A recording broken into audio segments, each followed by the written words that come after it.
Ladies and gentlemen, welcome back to a whole new episode of Full Steam Ahead. I'm your host, Zoe, with my partner in crime, Cantu. We are not live, separate places, but how's your Easter, my man? How was your weekend? It was good. It was good, but I kind of do miss the night podcast. That's a Yeah. pretty fun time in general. But my Easter was great. A few of my family went to the park, but my wife and I just wanted to stay home with the baby, so we just did some baked potatoes and you know enjoyed our time here at home. How about yours? Yeah, I mean, almost the same thing, not necessarily at the park, but one of my cousin's house, we're just barbecuing, chilling, talking, watching TV, things like that, watching sports. Final four, who had you what, UConn, NC State, Purdue. I know I'm missing Yeah, one more. yeah, Alabama. Alabama. Yeah, Who would have thought? I actually had U of H winning the whole thing. It was a brutal loss. I think they've had injuries the last three March Madnesses. It's just like I think so. crucial injuries to the key guys, and it's just hard to win like that. But When Jamal Shed fell to the floor, dude, I was like, yeah, it was a I close was game at that point. I was like, it might be done. it was so heartbreaking because that guy is the heart and soul of that team. And I mean, the guy won the Big 12 Player of the Year and all them other type of accolades, and for him to go down like that, I think it's his senior year too this year, so Yeah, that's very unfortunate for him. But hopefully it gets well soon. But Astros baseball, dude. yeah, Episode 167, Astros drop four. Not what I was expecting from the Astros, honestly. I just did not expect them to get swept by the Yankees, at least winning one of them. There was a bunch of the games that they were actually had a lead, I would say. yeah. All And they were, games were I mean, winnable. yeah, all games were winnable and things like that. But that's the beauty of this sport. It's baseball. I know there's, I think Sunday's game, Jordan Alvarez was so close to having a double down the line and left. It was like inches away from being a double, but And he uh, and in that game, he almost had two home runs too. He just hit him in the deep part of the field, like straight to Aaron Judge in center field. a game of inches, I would say. Yeah, But let everybody know what we got for today's show. absolutely. So, as you know, we just kind of summed up a little bit. We'll be talking about Astros roundup, talking about the sweep that the Astros were handled by the Yankees, and remind me, did we do this segment last year? This is a new segment right here. Which one? The Carne Asada. Who's invited to the Carne Asada? That's a new one, That is a right? new one. That is a There new you one go. I debuting figured. today. So we'll be talking about who's invited to the Carne Asada, if you know, all the aunts, uncles. Like it's always a good time when there's a Carne Asada. So we'll see. We'll show you those. Obviously, Zoe with the pitching preview and around the horn. Now, before we get started, you know where to follow us: Apple Podcasts, Google Podcasts, Spotify, wherever you get your podcast and whatever social media you use the most, we are there on Instagram, Twitter, not on Facebook, well, but maybe soon. But uh, we are everywhere, wherever you find us, YouTube, everything. But it was a tough series for the Astros. Not honestly, they got swept. I think, especially when you lose four games in a row and you get swept like that, it's never a good feeling in your mouth. But they played well overall. I think you're just seeing a little glimpse of the like little consequence of what the Astros didn't do in the offseason. They put that in better and emphasize their bullpen pieces. Now, yes, they did get Josh Hader. They did add a few arms here or there, but that middle relief is questionable right now. And Mhm. I know I was looking through social media and I did see a lot of like what is Joe Espada doing, and he Yeah. couldn't have handled it any better. I think he was shorthanded on the first two games because Brian Brady was suspended, and then on Saturday he put his three best guys into pitch, and they just couldn't happen. So I think they're just in a strong funk, and I think usually what we say this time of year is that the Astros are a slow starter. Now, not this slow again. They haven't started 0-4 since 2011, if I'm not mistaken. No, I think it's 78, 1978. Oh, Last 1978. time My they bad. started at 0-4. Okay, yeah. So it's been a while. I was thinking about 0-3 then. Yeah, so 0-4 was 1978. So yeah, it's been a while. But you know, in the ugliness, there's always good that is that goes around, and let's focus on the good things that we saw the Astros do. And let's start with the starting pitching. Astros' four starting pitchers posted a 2.66 ERA in 20.1 innings against the Yankees, and I think the one that you saw that we saw the most was Christian Javier. I think that's the one where all eyes were on, especially that Carlos Rendon, Christian Javier matchup, which I told you I was to be a pitcher still, because Hmm. both guys are trying to come back. I think both pitchers settled in. I think Javier settled in fairly quickly, and then Rondon settled in after giving up that one run. After that, he was pretty lights out. So both pitchers were doing pretty good. It was again late in the bullpen, seventh inning or later was that killed the Astros. But let's focus on Christian Javier. 6 innings pitched, 4 hits, 0 earned runs, 1 walk, 6 strikeouts. His fastball and changeup mix were fooling hitters, and I think that was a really good mix. If we go back to his pitches, he threw um, 32 fastballs, 28 sliders, 25 changeups, and 5 knuckle curves. Now I know it's his first start, but if he continues on that road, I think it'll be beneficial for him because he has a good fastball and being able to mix that changeup. Again, a changeup looks like a fastball. Really throw hitters in. I think that is a big level up for him because if we look at last year's numbers, last year Christian Javier threw 1,682 fastballs, which no Sounds surprise there. about right. Yeah. Yeah. Then he threw 864 sliders, 217 knuckle curves, and only 119 changeups. Now, Wow. I think that may be a factor of feel. Maybe he was focusing on a fastball slider type of guy, but when you can get a fastball slider and a changeup going, that really boosts up your game, and that's what you saw here. I don't think the Yankees were expecting that change to be a factor, just because usually Christian Javier throughout the years, not just last year, but even years before, was a fastball slider guy. So yeah, literally since 2021, his changeup he's thrown less than that. So actually, 2021 was 105 changeups, 22 100 changeups, and then 2023 119 changeups. So look for that uptick in the pitch for a lot more. But even the Astros offense was pretty good. They scored early and they scored often. Now, the thing that struggled most, and like you have to give merit to the Yankees bullpen because they shut them out. I don't think they allowed a single run once they got to the bullpen. But they did score early on Thursday. The Astros scored 4 runs in the first and a run in the second. On Friday, 1 run in the first. Saturday, 2 runs in the second, and then Sunday, 1 run in the third. That game was actually the Yankees scored first, which was the first time because usually all three first games, the Astros has had an advantage, except the last game. And then we had to give credit to Yainer Diaz because he really did well, and I'll go more into his numbers deeper in our conversation. But those were the goods. We did see some bright spots. Again, Yainer Diaz pitching. There's just some things that need to get cleaned up for the Astros. Yeah, I mean, I think everybody was concerned about starting pitching in the beginning of the season. They were trying to figure out Justin Verlander's on the IL, Jose Urquidy's on the IL. Now the Astros are going to have to depend on Framber Valdez, Christian Javier, Hunter Brown, JP France, and Ronel Blanco, which we'll talk here in a minute about him starting today's game for the Astros. But I mean, they did pretty well. They did their end of the bargain. They pitched well. Javier 6 innings of no hit, not no hit, but no earned runs. I mean, I think that's a really positive step for Javi and the Astros organization. The one that was iffy, I would say, would be Framber Valdez, Yeah. which we'll talk here in a minute because he'll be starting in one of the games against the Blue Jays. But We see, but even that start with Framber Valdez, that was a winnable game just because the yeah, offense actually showed up. It's again the Astros lost every game in the seventh inning or and later. later, Yeah, yeah, agree. But that's some good signs. The hitting too in the beginning, scoring some runs early. I think that's another positive thing.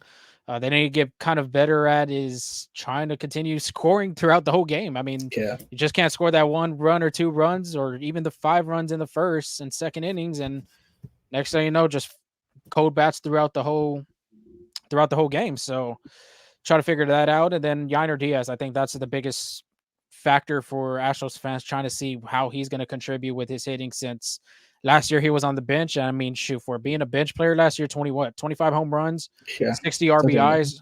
I mean, if he was a starter, I'm pretty sure he'd be in the conversation with Adley Rutschmanson as one of the best catching hitters in the American League. So very positive things to see from Yainer Diaz. But is that all before we get on to the bad and to the ugly? Yeah, you got it. because I mean there was some bad, and of course there is some ugly in this series. So let's start off with the bullpen because that Yeah. was, I mean, I don't know how to describe the bullpen. Difficult, atrocious. I mean, it was horrendous. I mean, I don't know whatever one word you want to call it. Whatever adjective you want to describe it. Yeah, exactly. It was kind of brutal for them. The Astros bullpen allowed 14 runs with 11 walks, 5 home runs, and 15 and 2/3 of innings in the series. They were 0 for 4 with the 8.03 ERA. Wow. You know what the 14 crazy thing runs. is? Go ahead. Josh Hader, Ryan Presley, Brian Brady took losses in the series. Exactly. The back end of the bullpen was, I mean, the middle relief, they struggled, but you didn't expect, I think, the back end being Abreu, Presley, and Hader because them three guys were the ones being talked about most when it comes to the Astros bullpen. Your Yeah. back end is going to be successful. If you get to that 7, 8, and 9, you're guaranteed that majority, I'd say 95% of the time, you're going to get a win. But like you said, Angel, I mean, 3 losses came from those guys in this 4-game series. So, it just happens. But I think the one with Juan Soto who got a hit off of Josh Hader to get that run in to score Glaber, I mean, that was a perfect pitch. Just tip your cap to Juan Soto because, I mean, Soto had the Astros number this whole series, I would say, too, which we'll talk about here in one of the segments. But real quick, let's go down the stat line. I'm not fixing to read everybody's innings per se, but we'll talk about the earned runs. Taylor Scott gave up 2 earned runs. Seth Martinez, the only Astro that didn't give up an earned run, but he did give up a crucial walk when it was Framber Valdez when Joe Spada It's a had, lot. bases low. Joe Spada brought him in that situation, walked Anthony Volpe. So, I mean, you can't really say he did a fantastic job, but I mean, still, no earned runs. Parker Mashinsky, 4 runs, 2 of them being earned. Brandon Belak, 1 earned run. Rafael Montero, 1 earned run. Brian Abreu, 3 earned runs. Ryan Presley, 2 earned runs. Josh Hader, 1 earned run. Wow. You already basically see the whole bullpen. you Yeah. you saw the whole bullpen in this series. Like it said, 15 and 2/3 of an innings from Taylor Scott, Seth Martinez, Mashinsky, Belak, Montero, Abreu, Presley, Hader. That's kind of, I mean, I just don't know how to describe it for the Astros. I like you were saying though too in the beginning of the show, that was kind of the one thing the Astros needed to address was that middle relief. The organization went ahead and just said, you know what, we're gonna go with our AAA to guys that are in the majors that can handle this instead of going after a guy or re-signing guys like Ryan Stanek, Phil Maton, Hector Neris. So See, but I feel like it really Astros, you're in a it's pretty tough predicament because yes, you want to get these guys, you want to sign them, right? mhm, Um, I'm sure when Denner Brown um I forgot and Jim Crane met, I'm sure this was a top topic. But then you also got to realize if you sign like resign a Hector Neris, right? If you resign this, you're paying him a lot of money. mhm, Yet you still have McCullers could come back, Keedy can come exactly. back, Luis Garcias, and then yes, I know we preach you can never have too much pitching, but you're not gonna put a guy in AAA making millions of dollars, right? So it's just like you have like a jam packed thing, and you already have your 5 rotation pieces because Verlander's gonna come back, right? So then your universe is like, well, I'm paying Last McCullers this much, I'm not gonna put him in the bullpen. You know, we have Hunter Brown who hasn't probably been in the bullpen since last year. We might have to rely on him, stuff like that. So I'm sure they wanted to, and then they got to look at the cap too as well. They don't want to go over the cap. You saw how much Yeah. the Mets had to play, but I think this comes back to losing those draft picks. Like I think it all comes full circle of that whole scandal, and I think you're seeing the effect. I think at the moment people were like, "Oh, it's just 4 draft picks in total. It's just a slap on the wrist." But now you're looking at the effect of that, Yeah. in my opinion. And then mind you too, they did lose some money out of it. Yeah, as well. So real quick, look at the contracts that the other former Astros had signed elsewhere. Hector Neris signed 9 million with the Cubs for a year. Phil Maton 6.5 million with the Rays for a year. and Ryan Stanek, $4 million for a year in Seattle. So I think maybe you could have brought one of them back, possibly. If they're looking for year contracts, I mean, th- shoot, the one with Maton and Stanek is the one that stand out to me. Maton did a Yeah, really good job for the Astros last year, including postseason. Remember at the time, Ryan Stanek was a good relief pitcher in 2022. He had that scoreless streak of innings, not giving up a run. At a time, I think he had like a ERA under 1, and he should have been an all-star, I think, that year too. So it stuff like that comes back, and you kind of look at it like, well, could have, should have, could have, would have, kind of thing. But the Astros went elsewhere. They signed Josh Hader, which I think, looking at him, I think he's going to fit he looked fine in this good. clubhouse. Yeah, Yeah, he 7 did good. strikeouts in this whole series against the Yankees, throwing 3 out of the 4 games. So like you said, it's just early on. 4 games ain't going to define the whole season. And plus, like you were mentioning too, whenever these guys come back for the Astros, pitching depth wise, the possibility you're going to look at Blanco go back to the bullpen. Possibility you'll see Urquidy go to the bullpen. Maybe Lance McCullers Jr. as Yeah, well go to the bullpen. So I they think they have another. Go they ahead. Go have ahead. the asset. They have the assets for it. It's just health is going to be the key. Yeah, they got like another factor is a lot of these guys are running out of options too. I think Brandon Bielek's down to his last option. Yeah, Reno he's yeah. Blanco's close by. So again, if these guys do come back, and you have to put some people in the minor leagues, they could potentially be gone too because they become, I think, they go on waivers after that. Yep. So just to keep an eye on that. Like I said, I don't think it's not that a panic about, but it is a concern for this middle relief part of the bullpen.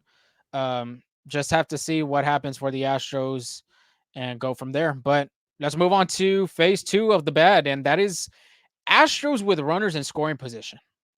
That's been a deadly factor for them from even last year, I'd say, playoffs including. So Thursday, 3 for 10 runners in scoring position. They left 9 on base. They lost that game 4-5. Friday is the brutal one. 1 for 12 runners in scoring position. 11 left on base.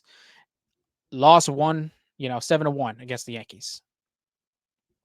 Saturday comes along, 1 for 9 runners in scoring position, 5 left on base. They lost 3-5 against the Yanks. And then Sunday, 3 for 10, 9 left on base, lost 4-3.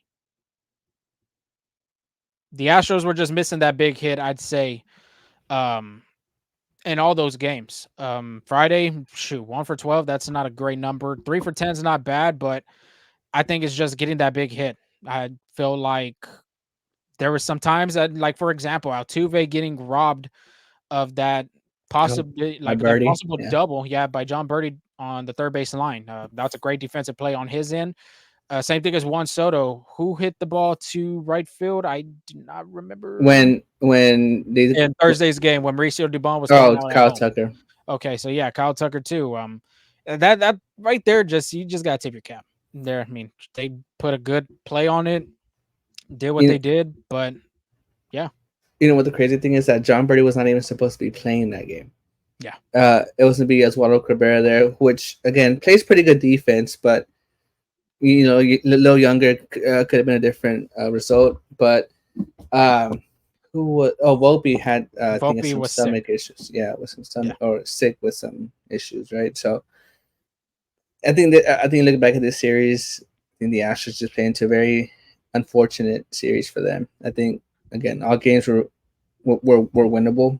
It's a massive of the game. It's just I think no bad luck on that one. Yeah, I'll say this though. It is a little bit bad luck, but at the same time too, the hitters, like for example, Jose Abreu right now for them. I Yeah, mean, he over is 0 for 11. I want to say he has not yet to get in the hit column for them.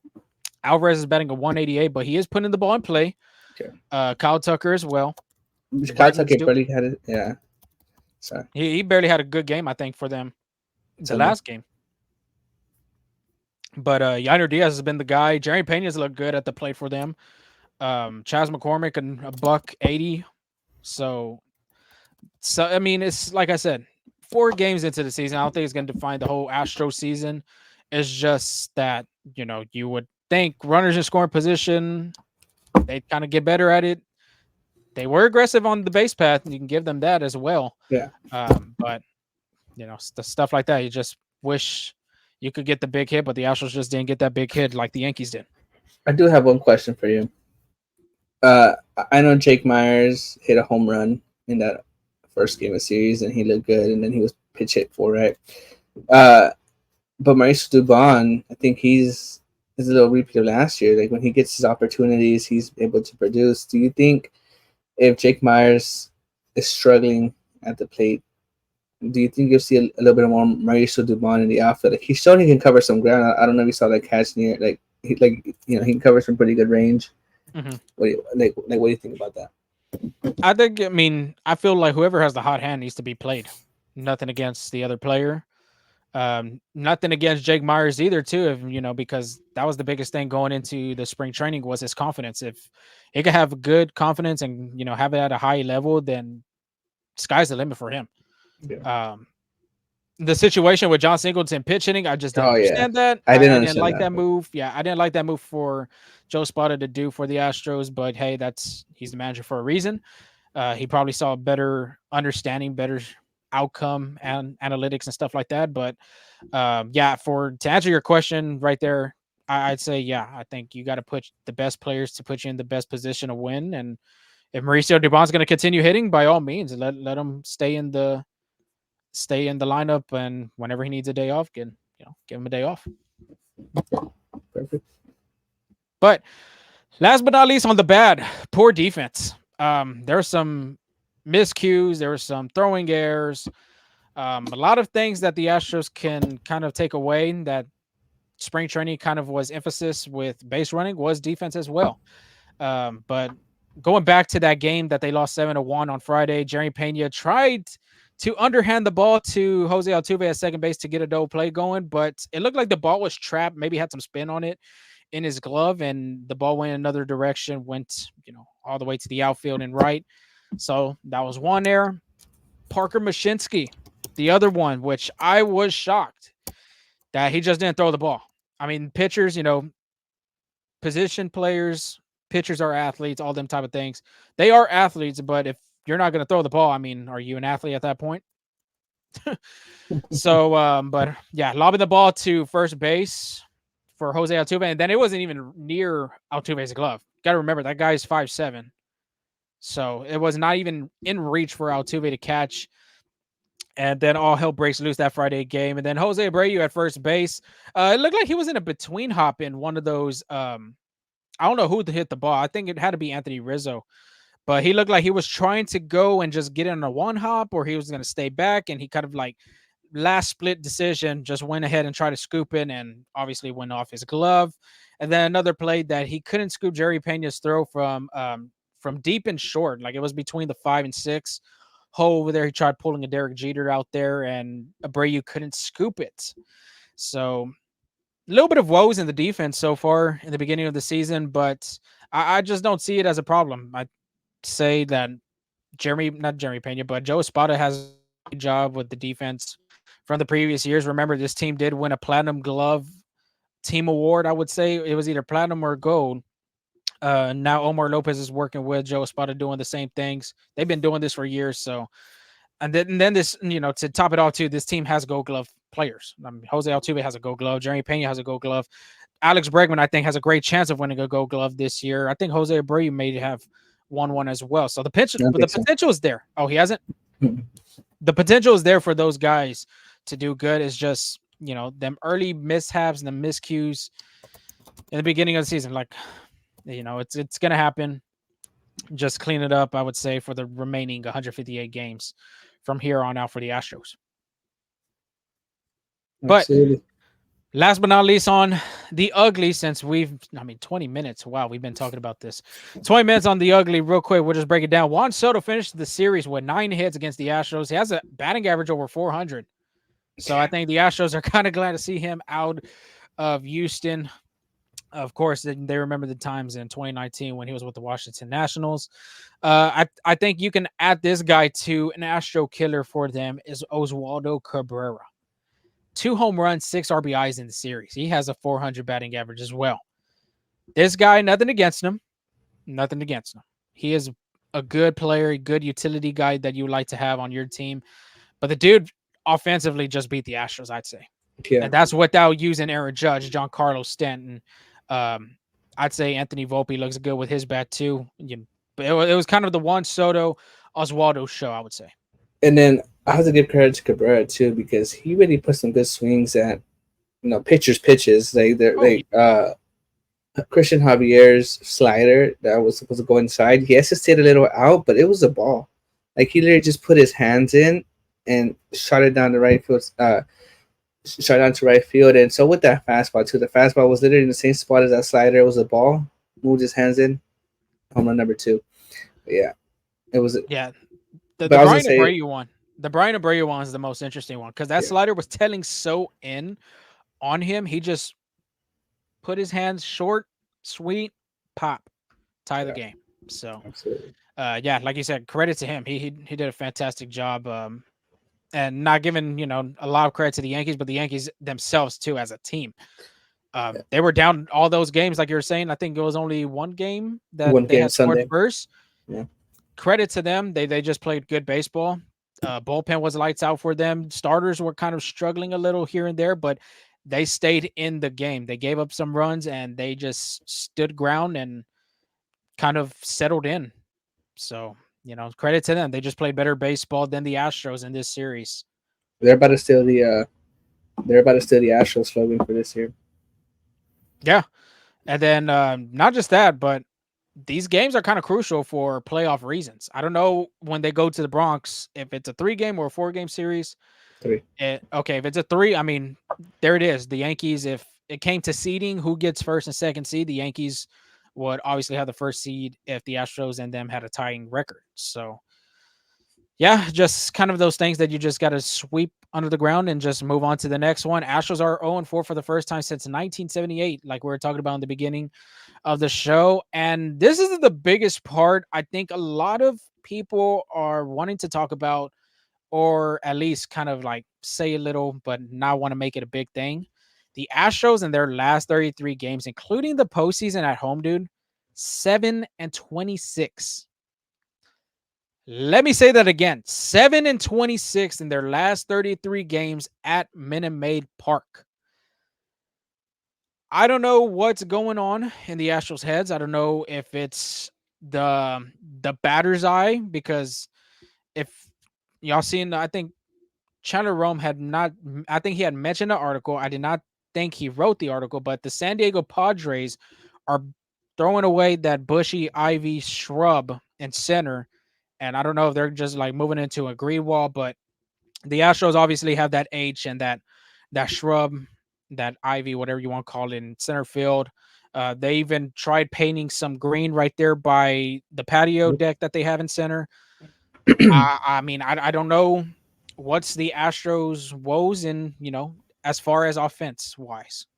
Yeah, I wish I had an explanation for you, or I wish I had an answer to that, but I don't. I just don't get it. Usually people talk about home field advantage, not just in baseball, but like in all sports, football, basketball, and the Astros just, I don't know. Again, I don't know what it is. It's just they just can't win at home. Yeah, I mean, if we had an answer, we tell you right here, right now. But yeah, I mean, the woes continue at home. Like Angel said, the bright side of this is like the Astros are a slow team in the beginning of the season. They start off slow for some reason. I don't know. I don't know why they do. I don't think even Angel knows why. Maybe they just like the summertime. They're just waiting for summer to hit, and then next thing you know, they take off, because when it hits the end of May to June, all the way to August, they're locked in. They're just a different team, different mindset. Um, but at the end of the day, that's the end of our ugly, the good, the bad, and the ugly. We'll have to see how the Astros handle the Toronto Blue Jays, and I'd be interested to see how their first road series goes when they travel to Arlington. Yeah, the Astros don't have an easy sledding. After the Yankees, they go against the Toronto Blue Jays this week. Then they go against the Rangers. I think they get a little break going against KC. Although KC has been doing pretty good as well. I think Fox had them winning the division. So I I'm want to sure they, say real quick. I want to say KC. I think had swept him last year in that yeah. September series. So as you recall, yes, KC still in the rebooting stage, but can be taken lightly. Then they have the Rangers again at home, at home this time, and then the Atlanta Braves come to town for that. So pretty tough sledding to open up this the series. I mean, like, the home 2024 season, but we talked about the bad and ugly stuff. Let's end on a good note. So let's start with who was invited to the Carne Asada, which is our new segment. I wish I had my charro hat from my wedding on right now. I mean, I don't have a Charo hat, but Let's I got see, a let's see, cowboy let's see. hat. I got a cowboy hat. Does that work? Let's do it. Yeah. Let's Well, do let's it. do it. Come on. We'll do it. Who's invited? Well, let's start with Yainer Diaz. I think he's the one that's bringing the meat. Power bat. He batted 429 batting average, 929 on base percentage, 2 RBIs, and 2 walks. Lorenzo, the pop question for you: how many walks did Yainer Diaz have last year Mm, in his whole season? give me 50 at least. 11. 11 walks last year. He has 2 in the first series. So I did write an article about him on Arskina. Lorenzo wrote a good article on Alex Verdugo. Go check those out. But to Yainer Diaz, he said he's working on plate recognition and not swinging at pitchers' pitches. And I think it was a pretty good sledding. In a 4-game series, he struck out once this series, and I think that was he swung at a pretty bad pitch. But other than that, I mean, worked. He was still aggressive, but he swung at strikes. I think that was a big key for them. He wasn't really chasing pitches like he said he was. He was still aggressive, but he's throwing at strikes. What that means is, if he saw that fastball right there in strike zone, he was swinging it, and it was down in strike zone, he would let it go, and that's his low high. And that's what he's still working on. But other than that, off speed, low and away, he was doing a pretty good job of laying off it. For example, in that first game, Ian Hamilton threw a slider and a sinker low and away. He didn't swing 2-0 count. He worked the 5-pitch at bat and got a hit for that. So I think he's doing a really good job at that aspect. So if he can continue on, like you said, I think he could compete with Ali Rushman as one of the top catchers in the major leagues. What kind of meat is he bringing? What kind he's bringing some al pastor and some fajita on this one, little pineapple on it, salsa on it, but we can't have tacos without the tortillas, right? So Christian Javier, as another person who's invited to the Carne Asada, 6 innings pitched, 4 hits, 6 strikeouts, 1 walk, 0 earned runs. He threw 90 pitches that game, 56 strikes. He did struggle a little bit with, deep counts 1 or 2 times, but a lot better open day starts since last year, and then that changeup was really good. But who likes a little salsa in their food? Give me some Jeremy Pena. Okay. A little Pena popper right here. He batted 400. He batted 400 this series with 6 hits, a double, and 1 run. We're seeing, I don't know if it was a swing change, but yeah, I know he hasn't hit a home run yet, but he's elevating the ball a little bit more with power. I think that was a big factor last year for Jeremy Pena, a lot of ground outs, but we're seeing him elevate it a little bit more. Really, really good sign for Jeremy Pena. Yeah, he's hitting the ball to the other side too. I mean, I don't know. I think majority of his hits has been to right field. So that's been a good note for him. And that's what I know I'm backtracking here, but I know we mentioned Escuadro Cabrera, and again, we do a lot of writing, so check those out. Check Angels out too. Now that's he mentioned how Juan Soto is setting him to focus on hitting the opposite field. And I think Jeremy Pena's that's what he's focusing on now.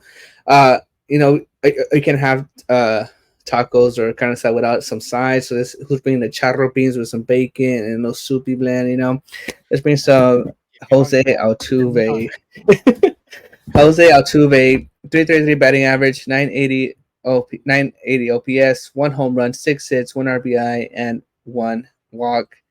And then finally, you can't have a Carne Asada without some good old grandma cooking rice. So give me some Josh Hader on that one. Yes, he did get the loss on Sunday, but he pitched very well. 3 ERA, 3 innings pitched, 2 hits, 1 earned run, and 7 strikeouts. In his debut, he struck at the side, and it wasn't just the bottom end. It was, I believe, I'm not mistaken, it was Soto, Judge, and Stanton that he struck out the side. So pretty good performance from Josh Hader as well. What do you think? What do you think about the Carne Asada How long are we out there chatting it up? Yeah, I don't know, man. It looks like we're over an hour. I don't know with some brewskis too on the in the in the ice chest. I don't know if Yainer Diaz can make a good Mino tacos. I don't know if he can make that pastor with pineapple and stuff like that. But man, let me tell you, you're making me hungry, dog. I ain't gonna lie about that. But thank you for the Carne Asada. Like we said, we're gonna do that a little bit more often. That's just highlighting our players. We did our shout outs last year. Make it a little more fun. Make it a little Absolutely, bit, absolutely. backyard barbecue kind of theme, You as know we like. what? I think we need to work on a graphic. Those HEB commercials. Just put the Yeah, little face on it. gotta do Could something be. like that. Gotta do something like that. Absolutely. But let's get that preview real quick for the pitchers. Toronto comes into town with a 2-2 record Monday. 7:10 start time. You got Bowden Francis versus Ronel Blanco. Blanco hasn't pitched this year. He hasn't made his debut yet, but he'll be making his debut at Minute Maid Park on Monday. Remind you, in spring training, he had a phenomenal spring training for the Astros. 3-0 record with a 0 ERA. Remind you, too, he did have his baby girl on the last spring training game in that exhibition game against the Space Cowboys. 10 strikeouts as well in that game. So looking to see what that swing and miss factor with him, see how that fastball works. And then obviously the off speeds as well. But Francis, this guy was a relief pitcher last year for the Blue Jays. I think the Blue Jays kind of converted him more into a starting pitcher this year in spring training. He had a 2-1 record with a 3.38 ERA. In spring training, he had 18 2/3 of innings, 15 hits, 7 earned runs, 4 walks, 15 strikeouts. The biggest number there for me is going to see that swing and miss rate. That mean, shoot, 18 innings and 2 1/3, and you're striking out 15 guys. I think he has some ultimate stuff. I didn't get to see what kind of off speeds he has, but I'm pretty sure they got some great movement. Another thing too, he has a 217 opponent batting average in spring training. Of course, it's a small sample size. It's not going against everyday players that you're going to see in the major leagues, because some of them players you're going to see in the minors in spring training. But hey, it's kind of a good factor to see what he does and what he's going to kind of come and do for the Blue Jays. So be an interesting matchup for both those guys, as Blanco was a minor leaguer and Francis being a relief pitcher. Interesting game there. But Tuesday, that's when the starters come back. The aces, I would say, for both teams. You got Jose Barrios starting on Tuesday at 7:10 start time at Minute Maid Park. 1-0 record with a 3 ERA. He'll be going against Framber Valdez, which he got the no decision in that Thursday game with a 5.79 ERA. And Barrios' last start at Tampa Bay wasn't bad. Obviously, Tampa Bay got some great hitters over there. Yainer Diaz, Ronnie Rosarena, Brandon Lau. They got some good hitters over there. Credit to them. But at Tampa Bay, he threw 6 innings, 6 hits, 2 earned runs, 1 walk, 6 strikeouts. The Astros have seen him a bunch of times through his times in Minnesota, obviously over there in Toronto, as well as he's been with the Blue Jays, I want to say about 2 years now, 2 or 3 years. So be interesting to see what happens there. And Valdez last start versus the Yankees. I think he had a good chance of getting that win, but obviously things happen. He went 4 2/3, 5 hits, 3 earned runs, 6 walks, 5 strikeouts. The positive thing of that outing was getting the ground ball. The ground ball was there the whole time. He induced 3 double plays. That's tying a career high as well. But Angel, 6 walks. I think that's going to be the thing for Valdez to kind of not try to get as many walks as he did last time. Try to lower that number down. But give me your take. What do you think Framber Valdez has to do to come back and get a bounce back win? I'd say. I think he has to get a little bit more control of his sinker. It's a really great pitch, moves a lot, but it tends to run on him a little bit. What that means is like it takes a more break than he wants to. So, which could mean to either more balls thrown or more sinkers left out over the plate. I think once he can get that pitch going, and he'll be really good because his stuff is great. Like that sinker moves like a frisbee sometimes. That curveball, it's very well known. So like hitters always worry about that. But I think it's just like his sinker did a lot of running, and that's what he said as well for post game interviews. I mentioned that he lost the feel of his sinker a little bit throughout the game, which led to more walks and more hits. Yeah, the dude has the stuff. He has the stuff. He's been a Cy Young candidate for a reason. Just being able to get that control, I'd say, for him. being able to continue getting that ground ball to the infield, let your defense work behind you, and you'll be good to go. So Absolutely. it's all about that for him. But the series finale and the home finale too for Minute Maid Park that week, Wednesday, 7:10 start time. You got Chris Bassett, who was 0-1 with a 7.20 ERA. He'll be going against Christian Javier. Zeros all on the board. No decision in his last outing. But Bassett, real quick, his last start was brutal against the Tampa Bay Rays. 5 innings, 6 hits, 5 runs, 4 of them being earned, 2 walks, 6 strikeouts. I mean, the Astros also as well have seen him a bunch of times during his times in Oakland and even as well being in Toronto. So look at that if factor right there for them, getting that, making sure that they can draw a lot of walks against him because he does sometimes lose some control with his off speeds.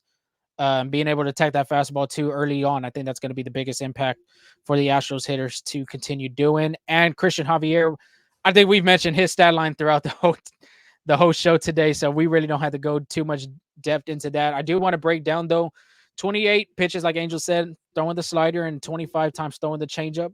No one got a hit off of the slider, which is a positive thing for him. He did strike out the most with that pitch, getting 3 strikeouts, and the changeup, which is a positive sign too, 26.7 whiff percentage. So, could like Angel said, I think using that kind of 3 combo mix and obviously throwing a knuckle curve here and there, as long as you got that velocity and that control going, I think Javier should be good to go. Yeah, absolutely. It'll be a really tough series. It'll be a great series for both teams. I think it's like tale of two teams right now because the Toronto Blue Jays did really well against the Tampa Bay Rays, and you saw what the Astros did against the Yankees. So I'm sure the Astros are going to try to get right. Yet the Blue Jays are going to try to run with their hot streak going in. But let's move on to around the horn, and the one that is more valuable to the Astros is the Toronto Blue Jays and the Rays. I don't know if you saw got into a little scuffle in the end where Caballero was rounding third base, and he kind of put the brake. I'm not sure if he put the brakes on. It was a third out, but he thought that just Caballero was kind of like in his way a little bit, so he said something. Words were exchanged, and then Cabrera pushed him with his glove in the face. Both hands made contact to the face, and that resulted in him being suspended for 3 games, which it's important because that's the Toronto Blue Jays play against the Astros. So Jesse Cabrera will not be in the bullpen for the Blue Jays. When there's a suspension, they cannot bring somebody else to fill in that role.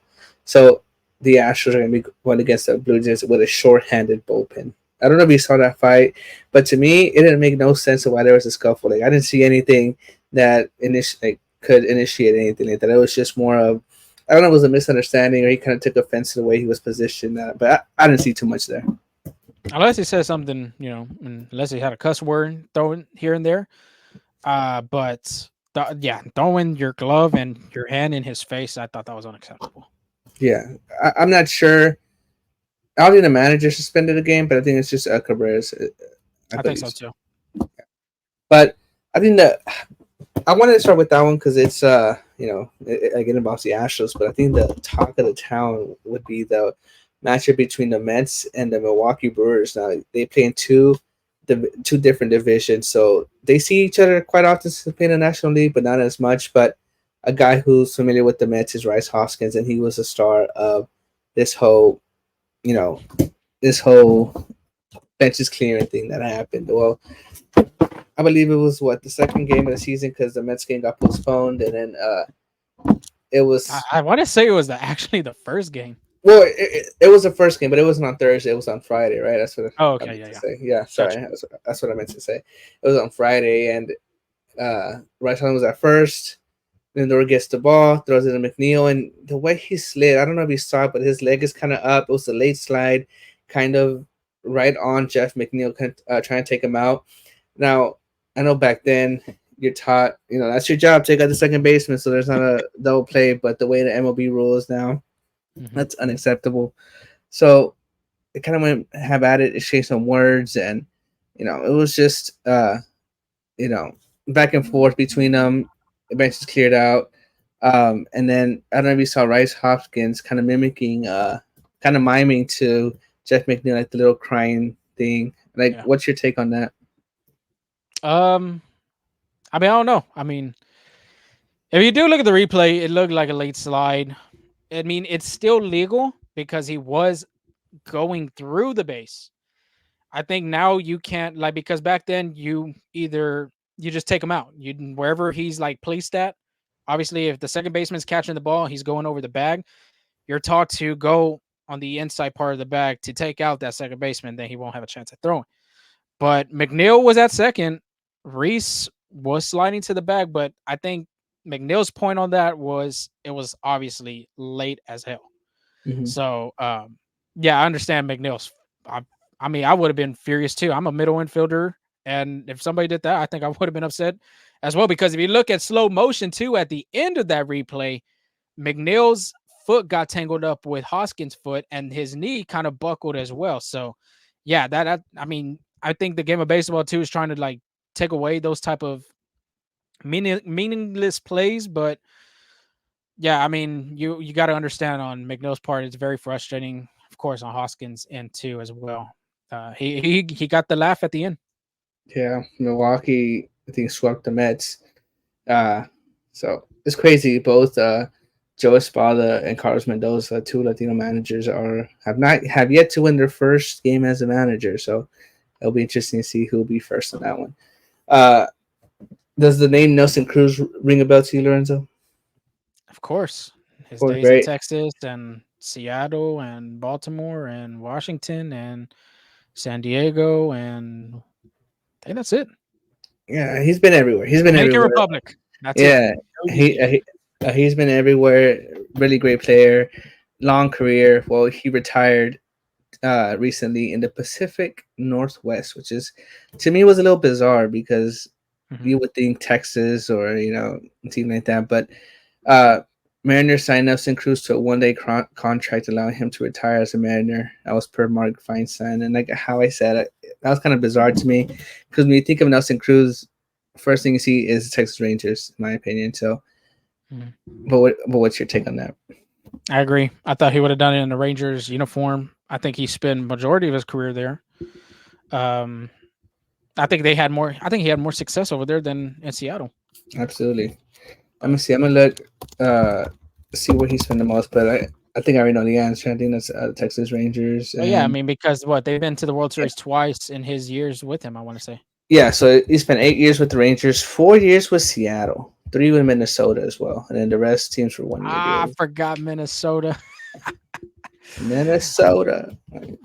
That's a great player to use for Immaculate Grid. If you did not know that. Yeah, that's another one you can use. But Exactly. yeah, I don't know. But maybe we don't know the insights. Maybe there's bad blood between them, or you know something happened between that relationship. So, but you know, great player, deserved a great retirement as well.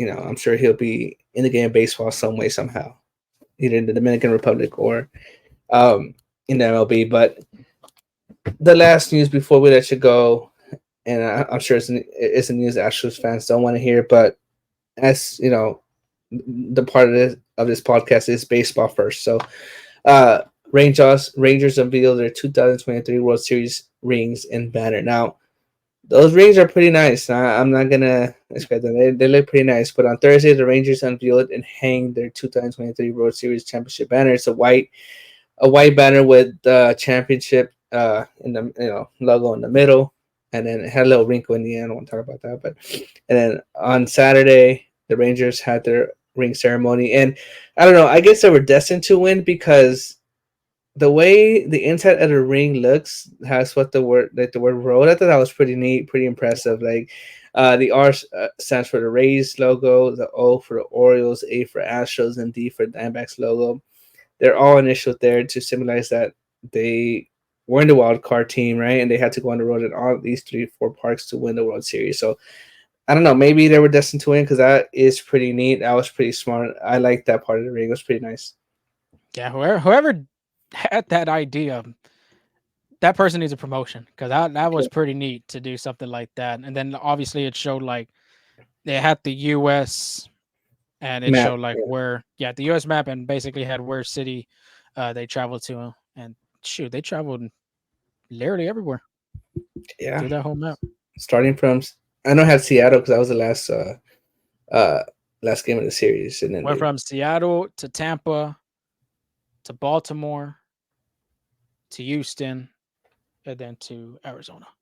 yeah, That's like an X right there, basically. pretty nice, pretty nice, pretty nice. Pretty not going to lie, but that is all we got. That's all we got now. We recorded this on Monday, so you'll see a pair later on today. And now we got to go head to the ballpark and go grind a little bit. Yep. Yes, we do. But like Angel said, this was on a Monday.